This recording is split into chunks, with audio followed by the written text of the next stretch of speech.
Hi, my name is Ron Paulk, founder of Paulk Homes, and today I'm going to set up and demonstrate what I think is the ultimate portable carpenter's workbench. I founded my company in 1990, and since then I've built over 150 homes, done many remodels, and been a finished carpenter all along. And for a workbench I've used plywood or a door blank on sawhorses. I've even had the Festool MFT table. And none of them lived up to my expectations. So about a year ago I decided to take the time, fire up SketchUp, and model up what I wanted in a workbench. And once I completed that process, I came out to the shop and built it. And it's been in use now for about a year on many projects, and I'm very satisfied with it. So I'm going to first set it up, and then I'll demonstrate it for you.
So some of the features of the table, beyond the fact that it's very easy for one person to set up, is that it's a full 4x8, so it'll support a full sheet of plywood for breaking it down for building cabinets or mantles or bookcases.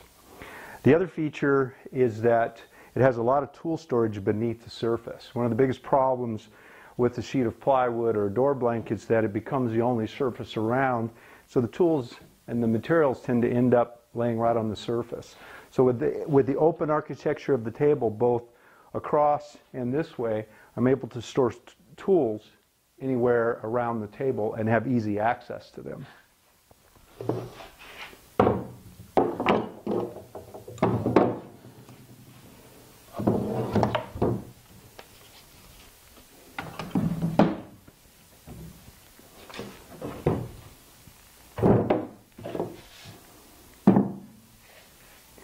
Additionally, I drilled 3/4 inch holes in 4-inch centers so that I could use the Festool clamp to clamp down my wood projects or to clamp down the Festool tracks for ripping plywood.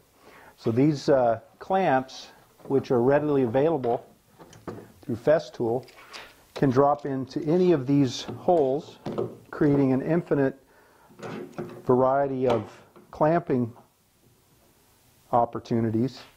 Additionally, the depth not only allows you to store tools, but when you're using the track, if you need to clamp the track for, say, routing, you're able to insert the clamp from underneath and tighten the clamp or the track down. And then they're also able to store on board so that the clamps are readily available.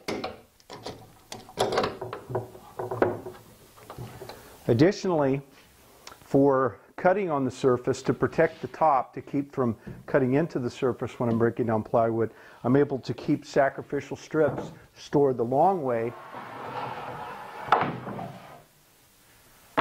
in the table at all times.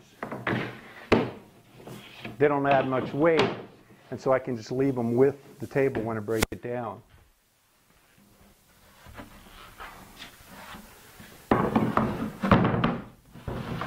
And then the shelf underneath that stores the larger tools and keeps them handy. Also, long ways I can store my tracks to keep them at hand.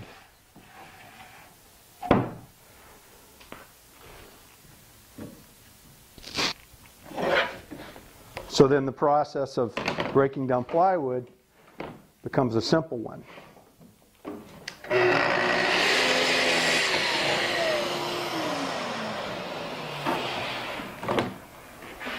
And then the stores easily underneath out of my way. Also, I've notched the shelf underneath so that the vacuum can tuck under so that I'm not having to walk around it.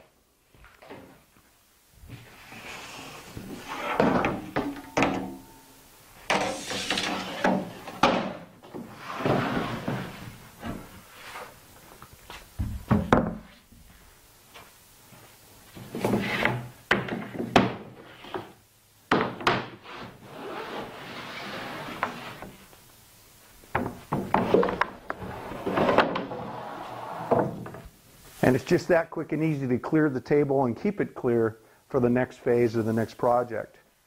Additionally, I wanted it to be an outfeed table for my table saw. And so I wanted to come up with a way to hang the saw off of it instead of using a separate stand that I have to carry around, and then I may have to level to flush it up. So what I did was install two 6-foot long by 1-inch pipes, galvanized pipes that slide in to make it portable and provide a very sturdy holding situation for any portable saw. I did modify this DeWalt by adding some 2x with a V-groove to center on the pipe, and then I ripped them to the height necessary to flush the top with the workbench.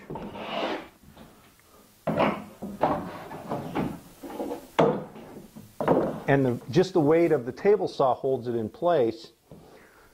And then again, it's always, no matter what the terrain is like, it's always planes with the surface of the workbench. And then I also dadoed out some sections here for a crosscut sled or the crosscut miter gauge. The table also functions as another couple of feet of support surface by just removing the fence of the table saw when I'm not in the table saw mode.